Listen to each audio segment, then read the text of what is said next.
一口气看完2024最新末日惊悚剧《永眠边缘》，一种一睡觉就会死亡的病毒在全世界快速蔓延，幸存者只能干瞪眼。深夜派对上，两人因为锁着吵架时不小心碰到了坐在沙发上的朋友，对方因为失去了支撑力直接倒在了地上，其他的同伴发现倒地的人竟然半天没有反应后，大夫见状立刻上前查看，却发现对方已经停止了呼吸，他连忙上手做起了心脏复苏，并催促着朋友们报警求助。可奇怪的是，警察局那边始终无人接听，酒肉朋友见出了人命，立刻找借口逃离了现场。大夫只能跑进屋里找其他人帮忙，却发现一对情侣竟然安静地躺在床上，同样停止了呼吸。大夫以为是有毒气体入侵，连忙捂着口鼻来到马特身边，告知了他3个朋友停止了呼吸，可能是某种气体泄露导致的，两人继续待在房子内也很有可能遇难。于是在大夫的提议下，马特只能认命的帮忙将3具尸体抬到车上。两人驱车前往了医院，进入医生请求朋友时，却惊恐地发现医院中的医护人员忙得不可开交，走廊上的尸体随处可见。护士琳达和同志听到有3人已经停止了呼吸后，立刻来到了车边查看情况，确认了大夫的朋友们已经没有了生还的希望。护士们立刻转身离开了，只因他们还在忙着手头的工作。医院中大量的病人猝死一事，联合护士已经忙到彻夜未眠，具体的原因估计得等到警方赶来调查了。为了搞清楚状况，大夫和马特只能坐在医院里等待。此时坐在他们面前的一对父女因为无人接待，只好选择闭目养神。他们不知道的是，此时外界已经断讯，除了找不出别人死亡原因的院长已经遣散了其他的医生，如今他也要不顾一切地赶回家中和家人团聚。琳达见院长去意已决，他只好将求助的眼神望向自己的同事。好在同事心软了，他同意留下来帮助琳达，但那同事已经工作了一夜，他准备去休息10分钟，却为了自己会因此沉睡下去。大夫最先发现了异常，他看到喝了药酒入眠后的老头竟然在口吐白沫，已经彻底失去了意识。大夫立刻起身准备叫醒老头的女儿，告知他此事。然而大夫刚触摸到女人，下一秒他竟然也瘫软了下去。听到动静的琳达连忙跑过去查看，立刻意识到了不妙，他立刻劝同事帮忙。很快琳达便发现同事竟然也没了呼吸。琳达这时也终于明白了过来，只要一睡着就会死亡，再加上迟迟无法与警方取得联系，琳达立刻决定走至医院寻求救援。高马特和戴夫开车赶来的，与这3人一同踏上了探索之旅。途中琳达突然要求停车，等待车子停下，马特和戴夫才发现整个小镇都安静的可怕。琳达甚至朝空中开了一枪，也没有人现身，很显然小镇上没有幸存者。为了进一步验证，3人下车进行查看，果然发现居民们都在睡梦中去世了。琳达凭借着自己的经验推断，可能是某种由睡眠引发的病毒正在人群中泛滥。如今他们能做的便是制止更多的人陷入睡眠，毕竟现在时候还早，肯定还有一部分夜间工作者尚未入睡。琳达想要提醒其他幸存者保持清醒时，马特突然想起来可以通过广播传递消息。然而等到3人再次出发时，车子却不给力的冒烟了。戴夫突然在此时想起了女友，他疯狂地拨打了对方的电话。女友凯蒂误以为是自己刚提了分手后，戴夫还想要死缠烂打，于是便不耐烦地接了电话，表示自己刚通宵完准备睡觉。所以凯蒂根本不给戴夫解释的机会，直接挂断了电话。如今车子迟迟无法修好，凯蒂又即将面临死亡的威胁，为了拯救女友的性命，戴夫不管不顾的现在奔跑了起来，哪怕此时距离女友家还有几公里的距离，他也不敢停歇下来。来到了凯蒂家门口时，戴夫不管不顾的闯进了家中，他发现女友并不在床上后，立刻四处寻找起来，却不料被凯蒂一球棒砸中了后脑勺。由于凯蒂的力量并不大，戴夫不至于晕过去，他将许多人因为睡觉而亡的事情讲了出来。凯蒂不禁斜着拨打电话，却发现一直占线中。好在随着马特也终于修好了车，他带着琳达来到了播音室，将陷入睡眠会死亡的消息传达了出去，并引导了所有幸存者前往医院会合。凯蒂听到广播中的消息后，终于有些信服戴夫的话了。可尴尬的是，刚刚凯蒂因为睡不着觉，吃了2粒安眠药。好在间隔时间很短，凯蒂进行了催吐。戴夫在女友的呕吐物中捞出了2粒药丸后，终于放下了心来。如今戴夫一行人已经41个小时没有闭眼了，他们必须在彻底失去意识前找到解决办法。然而一行人回到医院后，却失望地发现并没有其他幸存者赶来。突然一间病房中传来了哀嚎声，一行人走进病房后，才发现是一个被病痛折磨到根本无法入睡的老太太。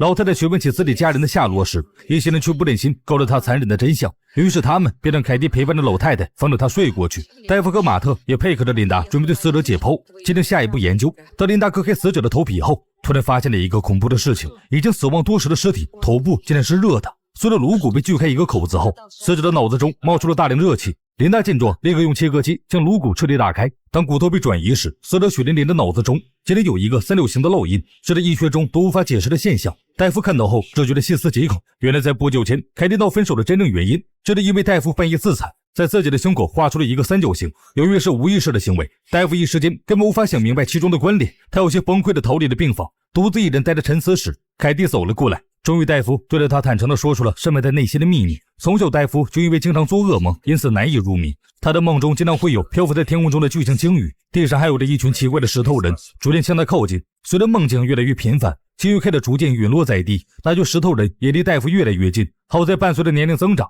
戴夫已经摆脱了噩梦，可前段时间噩梦就再次席卷而来。凯蒂这时才意识到，戴夫竟然独自承担了巨大的痛苦。凯蒂正准备安慰他几句时，马特却急匆匆地赶了过来。他告诉两人，琳达秘密地将老太太推到了核磁共振室，并对门进行了反锁。其他三人有些不理解，大声地质问着他的行为。琳达表示自己已经将实情告知了老太太，本就饱受病痛折磨的老太太决定在临死前做一些贡献，于是决定在核磁共振室陷入睡眠，方便琳达观察死亡的过程。琳达反锁门也只是为了避免其他人的打扰。三人意识到老太太是自愿的选择后，便也没有理由继续阻止。琳达通过老太太的牺牲，直观地发现老太太在死前脑组织有明显的波动，这也意味着对方是死于噩梦。 She died during a dream.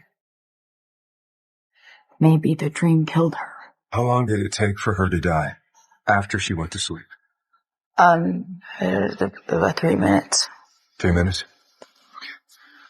Let me sleep for 2.5 minutes, and then wake me up. 戴夫得知老太太是陷入噩梦3分钟后才去世的，于是他便决定以身试险，前睡眠2分半的时间，寻求破解之法，顺便去求证一下这类诡异事件是否和自己有关。戴夫有种直觉，他在梦中会找到答案。凯蒂却第一时间否定了他这个危险的想法。琳达就觉得可以冒险一试，否则大家拖到精疲力尽时会一起死去的。毕竟戴夫已经58个小时没睡觉了，为了防止他一睡不醒，琳达准备了特效药剂。许久没有闭眼的戴夫很快陷入了梦魇之中。戴夫一睁眼，发现自己被铁链铐在了草坪上，任凭他如何用力都无法将腿拔出。此时戴夫只觉得口干舌燥，只想喝一口水解渴。不知过了多久，远处终于驶来了一辆汽车，车中下来的人正是戴夫已经去世多年的母亲。他端着一杯水递给了戴夫，然而当戴夫准备一而尽时，却发现浑浊的水中竟然还有一个显眼的三角图案，显然这杯水有问题。但是戴夫却无法抑制口渴的痛苦，于是他决定喝下去。突然曾经多次出现在梦中的石头人直接凭空出现，本陨落的巨鲸也重新腾空而起。这次石头人并没有戴诡异面具，他用力地张开双手后，戴夫眼睁睁看着母亲如同倒退镜头般退回到了车上。随即石头人走到了戴夫面前，告知了他原因。戴夫面前的母亲是一个名为梦魇怪物幻化而成，目的就是为了接近戴夫，并将他在梦中杀害。如今现实中大量死去的人们都是因为在睡梦中遭遇了梦魇的抹杀。石头人则是对抗梦魇的组织，他们在四处寻找着精神力强大的人加入，一起对抗梦魇。可戴夫却一直抗拒加入。在同伴的努力呼唤下，戴夫终于睁开了眼睛。通过琳达得知，距离他入睡刚好过去了2分半，可是任凭大家怎么呼唤，戴夫都没有反应。刚刚急的大家恨不得用肾上腺素扎醒他。等到戴夫的身体缓过来后，他快速地将梦中的事情叙述了出来。最后戴夫特意强调了他们就要去庇护所阿里斯特拉。可是当其他3人听到这个地名后，有一些犹豫。阿里斯特拉岛距离小镇十分遥远，就算乘坐飞机最少也得花费17个小时。如今只有马特学会驾驶飞机的课程，但并没有实践过。更糟糕的是，马特已经60个小时没有休息，根本没有驾驶飞机的状态，他无法保证此次能够安全飞行。但是到如今已经没有了更好的选择，大家只能放手一搏。他们带上用来提神的药物后，便快速开车赶往机场。凯蒂此时已经难掩疲倦，他昏昏欲睡时，戴夫立刻拿出提神药物放在了凯蒂的鼻腔附近，试图刺激他的大脑再次清醒过来，却迟迟不见效。戴夫情急之下只好拿出肾上腺素扎了下去，